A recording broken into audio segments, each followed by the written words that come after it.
नमस्कार प्यारे साथियों। आज है माँ दुर्गा के नवरात्रों की यानी शारदीय नवरात्रों की शुरुआत है आज से। तो आप सभी प्यारे साथियों को शारदीय नवरात्रों की हार्दिक शुभकामनाएं। मैं माँ दुर्गा से प्रार्थना करती हूँ कि आप सभी के जीवन में खुशियाँ बनी रहें और आप सभी की मनोकामना जल्दी से जल्दी पूर्ण हो।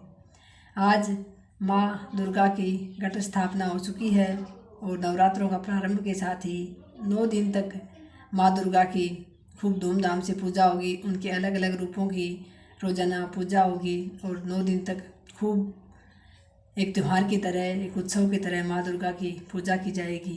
तो आप सभी भी ज़रूर इस पूजा में शामिल होंगे। सभी की अपने अपने क्षेत्र की अलग अलग विशेषताएं होती हैं इस पूजा की, उसी हिसाब से वो करते हैं। हमारे तो पास में ही गांव है जहां माँ दुर्गा की पहाड़ के ऊपर पहाड़ी गांव है, पहाड़ी नक्कीपुर आपने सुना हो, जो हमसे थोड़ी दूर ही है। तो 10-15 किलोमीटर दूर है हमसे। तो हम तो वहाँ जाते हैं जब भी नवरात्रि करते हैं। तो वहाँ माँ दुर्गा की जो है वो मूर्ति स्थापित है। बहुत ऊंचाई पर पहाड़ पर चढ़ना पड़ता है। तो आपके आसपास भी ऐसे ही माँ दुर्गा की अलग अलग प्रकार से पूजा होगी। तो आज का ये वीडियो लेकर मैं आई हूँ साथियों। एक तो 4-5 दिन से प्रश्न नहीं डाल पा रही हूँ। कम्युनिटी पोस्ट में हम रोज़ाना जो 2% डालते थे वो नहीं डाल पा रही हूँ साथियों, माफ़ी चाहूँगी। क्योंकि शुक्रवार को मैंने डाले थे 5-6% लगातार डाले थे। मैं ये सोच के कि शनिवार को घर जाऊँगी, फिर संडे को भी अपने साथ कॉपी किताब नहीं रखती हूँ, वहाँ रूम पे रहती हैं तो नहीं डाल पाऊँगी। इसलिए संडे तक के तो मैंने 2-2% के हिसाब से डाले थे। लेकिन फिर साथियों सोमवार और मंगलवार को 2 दिन राजगढ़ ट्रेनिंग थी NES की, नेशनल एजुकेशन सर्वे के नाम से कोई सर्वे होता है हर 3 साल बाद, जो 2-3 क्लासों को माध्यम बनाकर होता है। और उसके आधार पर फिर आगे चलकर उन बच्चों का बेस जांचा जाता है कि उन बच्चों ने कहाँ तक सीखा है, कहाँ तक वो सीख पा रहे हैं। उसके आधार पर फिर आगे पाठ्यक्रम तैयार किया जाता है। पाठ्यक्रम तैयार करने में उस टेस्ट की मदद ली जाती है। तो टेस्ट नवंबर में होगा। उसके लिए मैं 9th क्लास को हिंदी पढ़ाती हूँ, इसलिए 9th क्लास का वो टेस्ट होगा। क्योंकि जहाँ हिंदी लेक्चरर की पोस्ट होती है वहाँ फिर 2nd ग्रेड का टीचर नहीं होता, तो 9वीं से 12वीं तक हिंदी लेक्चरर ही पढ़ाता है। इसलिए और 2 दिन की वो ट्रेनिंग थी तो घर से ही आना जाना हुआ। शनिवार को घर चली गई थी। फिर कल जैसे कि हमारे राष्ट्रपिता महात्मा गांधी जी की जयंती थी और लाल बहादुर शास्त्री जी की, जो हमारे दूसरे प्रधानमंत्री थे, उनकी भी जयंती थी। तो वो एक उत्सव के तौर पर स्कूल में मनाई गई।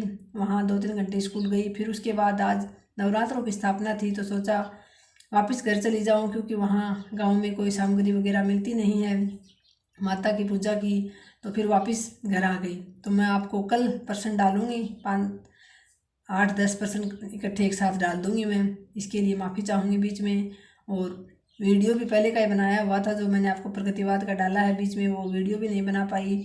आज ये सोचा यहाँ घर पे थोड़ा सा वीडियो बना दूँ आप लोगों के लिए। तो इसमें मैं आपके कुछ प्रश्न शामिल करूँगी साथियों। जैसे कि कुछ प्रश्न तो ये रहते हैं कि मेरे याद नहीं होता, मैंने 3 से 4 बार पाठ्यक्रम पढ़ लिया। ये प्रश्न कई बार आया है कि मेरे याद नहीं होता, मैंने पाठ्यक्रम 3 से 4 बार पढ़ लिया है। तो ऐसी बात नहीं है साथियों, आप याद करते हो तो याद होता है, लेकिन आपको लगता ये है। इसके लिए आपको क्या करना है, अगर आप 3-4 बार पाठ्यक्रम पढ़ चुके हैं और फिर भी आपको कॉन्फिडेंस नहीं आ पा रहा है कि आपको याद हो रहा है या नहीं, तो आप इसके लिए काम करें, या तो कोई टेस्ट सीरीज ज्वाइन कर लें, या फिर आप कोई MCQ के लिए पुस्तक ले आए साथियों। मैं कोई पुस्तक लेके नहीं आई थी। मेरे से पूछते हैं कई बार साथी कि कौन सी पुस्तक लेके आए, तो मैं कोई पुस्तक लेके नहीं आई थी, इसलिए मैं बता नहीं पाऊँगी। बाकी आपकी दुकान पे जाके पूछोगे तो वो बता देंगे कि कौन सी MCQ की बुक अच्छी आती है। कई बार पीछे आए हुए प्रश्नों की भी आती है, तो आए हुए प्रश्नों की लेके आओगे तो और भी अच्छी रहेगी। वहाँ से आप उस टॉपिक को हल करके देखिए।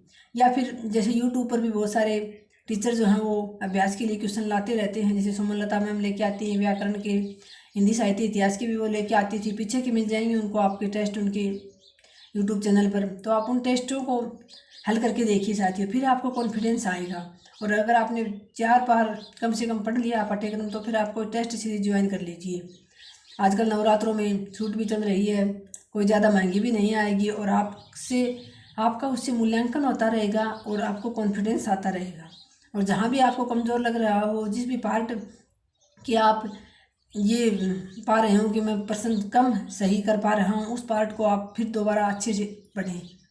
और एक बात साथियों, जब भी आप टेस्ट सीरीज हल करें तो उसको ऐसे हल्के में ना लें कि हाँ चलो यहाँ कौन सा मेरा फाइनल पेपर है, मैं गलत कर दूँ, तुक्के मार दूँ। तो साथियों, ये तुक्के मारने की और सही ही प्रश्न करने की आप आदत अभी से डालोगे, तभी साथियों आप परीक्षा में वहाँ गलत करने से बचोगे, नेगेटिव में जाने से बचोगे। नहीं तो क्या रहता है, हमारी मानसिकता ये रहती है कि यहाँ कौन सा फाइनल पेपर है, तुक्के मार देता हूँ। तो फिर वो तुक्के साथियों ऐसी बात नहीं है, सही भी होते हैं।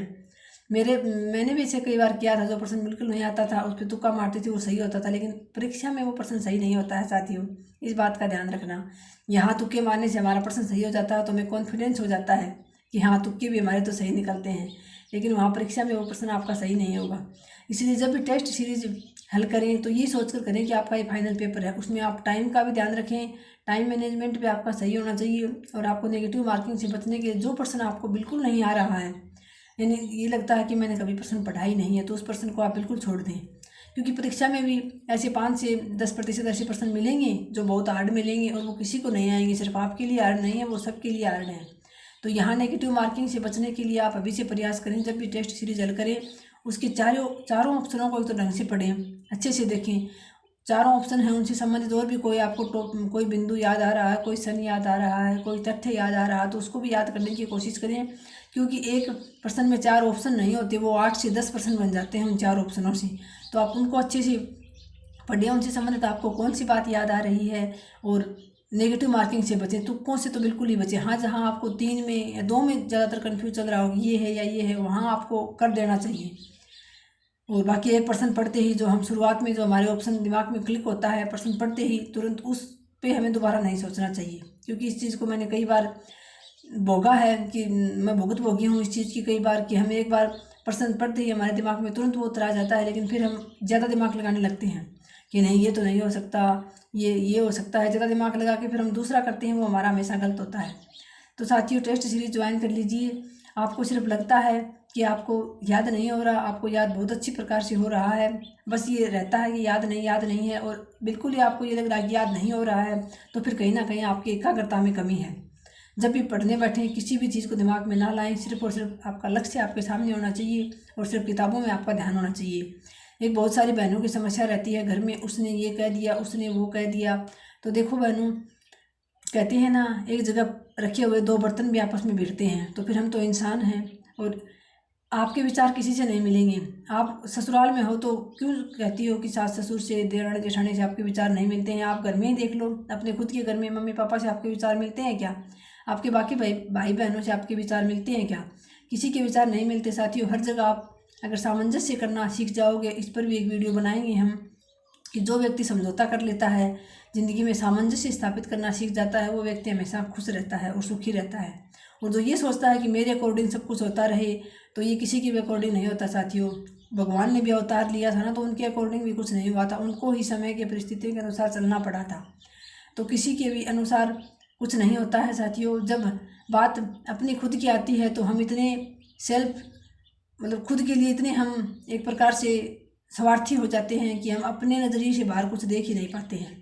तो इस चीज़ से बचें, सबके ध्यान रखते हुए। कोई कुछ भी कह रहा हो, कहने से अगर कुछ होता, तो साथियों आपको पता है आजकल कैसा समाज है, शाम को सब आस पड़ोस के रिश्तेदारों को मार के सोते हैं और वो सभी सुबह जिंदा उठते हैं।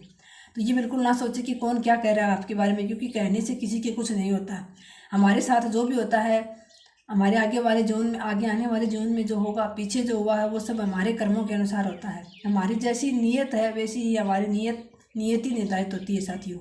तो बिल्कुल ये ना सोचिए कि कौन आपको क्या कह रहा है। बस आप अपने कर्तव्यों का ध्यान रखें, जो आपका कर्तव्य है वो ईमानदारी से करते हुए, बाकी आप इग्नोर करें। और ख़ास तौर से पढ़ते हुए तो उन बातों को बिल्कुल एक तरफ साइड में रख के और फिर पढ़ने बैठे। क्योंकि मुझे पता है, जब आप पढ़ने बैठते हो तो किताबों में पढ़ते तो आप किताबों में हो, हिंदी साहित्य का इतिहास पढ़ रहे हो, रामचंद्र शुक्ल जी को पढ़ रहे हो, कविता क्या है निबंध आप पढ़ रहे हो, दिमाग में क्या चल रहा है, उसने ये कहा था, उसने मुझे क्यों कहा, मुझे उसे वापस करना चाहिए था, मैंने उस समय ये क्यों नहीं कहा। तो इन सब बातों से बचते हुए और सिर्फ अपना ध्यान पढ़ाई में लगाएं। क्योंकि आप अपने आप को एकाग्र नहीं कर पाते हैं, तब आपको ऐसा लगता है कि आपको याद नहीं हो रहा है। तो इन सब से बचते हुए सभी साथियों से यही कहूँगी, चाहे वो लड़की हो चाहे वो लड़का हो, क्योंकि लड़कों को ऐसी बात नहीं है कि सिर्फ लड़कियों को ही सुनना पड़ता है, लड़कों को भी सुनना पड़ता है।